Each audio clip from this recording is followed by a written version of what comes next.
Hi, everybody, and welcome to the season 2 of Pipeline Pioneers, where our goal is to learn from the practitioners, from the experts as to how to build the most optimal pipeline that converts into revenue. As we know, pipeline is the heart and blood of any organization, and it truly takes a village to come together and build pipeline. You can't just rely on the sales or marketing or BDRs. You have to pull them all together to build a pipeline that ultimately helps your organization hit the revenue goals. Today, I'm excited to have Stephanie on the show. Stephanie, welcome to the show. Thank you so much. Thanks for having me. Yeah, so to kick things off, Stephanie, how about you intro audience and tell us in your capacity, how do you help influence the pipeline for your business?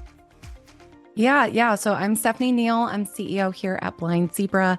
And at Blind Zebra, we exist to help make selling simple for B2B sales teams. Here, I get to do lots of things and wear lots of hats. I say I'm an accidental CEO. I am a sales chick, sales leader my whole life. That's what I am at heart. So that's how I've always impacted pipeline generation. But here specifically, I still get to sell. I get to lead our sales team. I get to lead marketing. So I get to do all sides of go-to-market and pipeline generation right now. So that's how I impact it. That's awesome. So, last year I talked to so many CROs, CEOs, CMOs, and one thing kept coming back was, we wish we had spent more time on ICP, defining who's our ideal customer. Tell me about your side of how do you define ICP? When do you define ICP? How often do you define it? So help us unpack that. Yeah, that's good. And it's something that I've learned a lot of lessons on over the past year as we shifted our business model into being coming from consulting into more of a product-based company. We've really had to look at that. So a couple things I think I've learned. One is I think the psychographics are just as important as the demographics. So what kind of cultures do we work with? Here at Blind Zebra, our clients get to know each other. So there's a community piece that if one of these things is not like the other, it kind of stands out. So, we do things like look at, are they on the best places to work list? Are they growing? Are they looking for acquisition strategy, either to be acquired or to go out and acquire others? Things like that have really helped us dial in. And then I also think it's really important to have an ICP so that you can vet people out. It may sound funny coming from a company that helps with sales, but the quicker that we can pick up that somebody is not our ICP in the sales process and, politely decline that business, the quicker we get to people that are. So I actually just did that a couple weeks ago, 2 calls in. I would have spent another 3 or 4 calls trying to vet out if this was going to work or not. And even if they came on board with us, it was going to be one of those clients that was not a good relationship. So instead of doing all that, I said, we don't match up here. I'm happy to introduce you to people that might. Yep. We're going to tap out on this one. Yeah, I'm so glad that you said that, because not only in the sales cycle, they're expensive, they become expensive at the tail end and then they churn, right? Which reflects poorly on it. That's why defining ICP and focusing on that is so much important. How do you go about doing that? Do you have a data-driven approach, Stephanie? Well, we're a small, medium business here, so we don't have a ton of data. We really rely on a super personalized methodology. Mm-hmm. So we do a lot of our own research, which I know we're looking forward to having help with that, like you guys do soon. But we look for the most specific ICP we can, and then we break it out into subcategories. So we have our high level, how many employees, revenue, what they do, who we're calling on, but then we say, okay, let's break it out even into what specific technology they use, what operating system they run on to plan strategy for their business. And then we just go and find the exact people for that in very small batches with really personalized messaging. Makes sense. That's awesome. Well, let's switch the topic to AI. Everybody's using AI. AI is everywhere. We all use it in some way, shape, or form. How are you using AI, specifically as it comes to pipeline generation, and any particular phase or any use case where you have found AI to be very helpful? Yeah, I'm probably a bit of a baby AI user, but I've been using it a lot lately, really in 3 areas. Mm-hmm. The first is just data roll up. We are partners with Gong. We use Gong, and it has all that information within it that I can go pull using their AI. I've also been pulling, if you don't have something like that, most of us have transcripts now, whether it's from Zoom or some other recording feature that we're using. I will literally go copy and paste transcripts from the last 4 calls into ChatGPT and ask it to roll up, what their biggest pain points were and where their hangups were, because I inevitably always end up missing something. The second way that I use it is for research. We get to work with all different types of businesses, so I don't always understand how a sprinkler system in a hospital works. So I will go to ChatGPT and say, hey, this is the business I have a call with. Can you explain what they do to me like I'm a 6th grader? Which seems super basic, but it has really helped me quickly wrap my arms around what people do.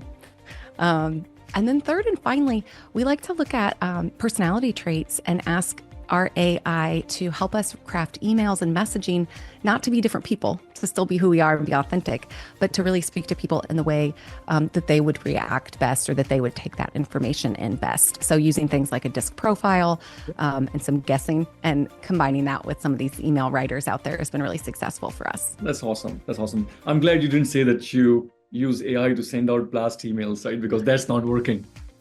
No, and I'm sure you're seeing it. We're seeing so much bad AI that,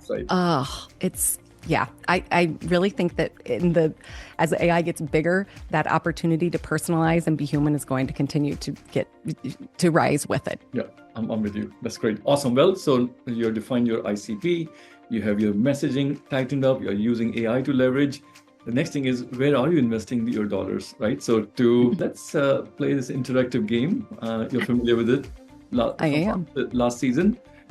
We all have limited resources, and our goal is to build pipeline by investing these limited resources across different channels, right? To build a pipeline. How would you invest this year, these 100 pennies? Yeah. So for us, we're going to do a little more marketing than we usually do. So I'm going to put 50 pennies in the marketing bucket. We're doing a lot of, it's a lot for us, especially. Yeah.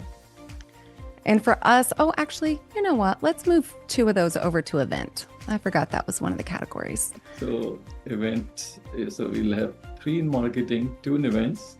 Yep, you got it. Let's do 2 in partner. 2 in partners. And let's do 2 in community.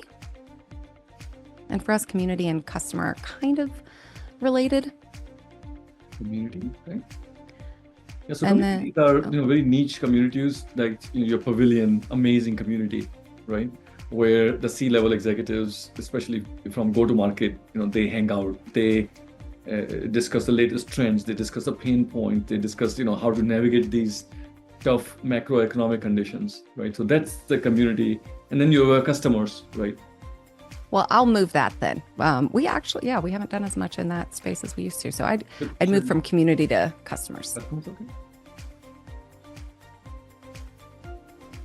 All right. And then the rest in founder. In founder. Perfect. Well, I love your very diversified portfolio of investments. Let's unpack for the audience. Last year, you didn't have as much investment in marketing. And this year, you're investing in marketing, you're investing in events. What went in behind the scene in your thought process? Yeah, so I was at SaaStr years ago, probably pre-COVID. And I saw someone on stage, and I wish I knew who it was because I totally would cite them. But they basically said, as they were building their company, which was at a scale up at that point, they experimented, and then they found something that worked, and they got really, really, really good at it. And that has been in the back of my mind. So over the last 2 years, we've done a lot of experimenting, and we have found that really 2 things are driving most of our new client acquisition. One is, like I said, being super specific and actually going super specific with our audience, and then pulling in some retro marketing. So we're using really high impact direct mail, whether it be gifting through a gifting partner, or we've put together these campaigns that include let's see, for example, a video mailer. So one of those, I'm sure you've probably seen them. You open it up, the video starts. We've been including other items. One of the targets that we have is companies that run on a certain type of strategic system, and they call their 90-day goals rocks. So we literally had little rocks printed with our name and crush your rocks, and sent those out.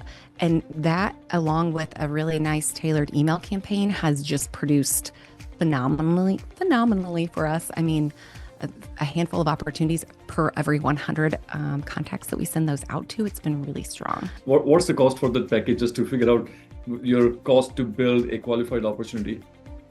Yeah, that's a great question. We actually, right now, costs are changing a little bit, as you know. So I think it's going to be different this round, but usually we can do that between $80 and $100 per contact, okay. Which, depending on, what your average deal size is and your conversion rate, that can be pricey.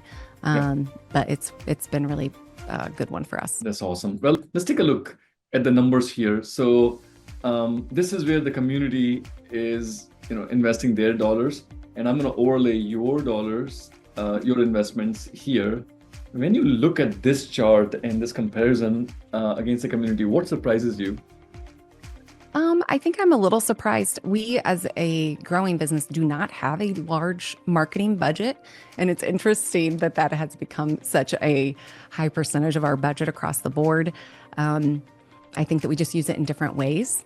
So than a lot of the larger businesses do. What else? I don't have anything in sales led. We are hiring salespeople. We're building out our sales team to be larger this year. So that is definitely going to be a line item. It's just ironic that we help sales organizations, and I didn't put any pennies in that bucket. Those are the two things that probably stand out the most to me. That's great. Well, Stephanie, thank you so much for joining. I'm sure our audience are going to get a few nuggets, and I really appreciate you joining for the second time here. I really appreciate you having me. Thanks so much. Thank you.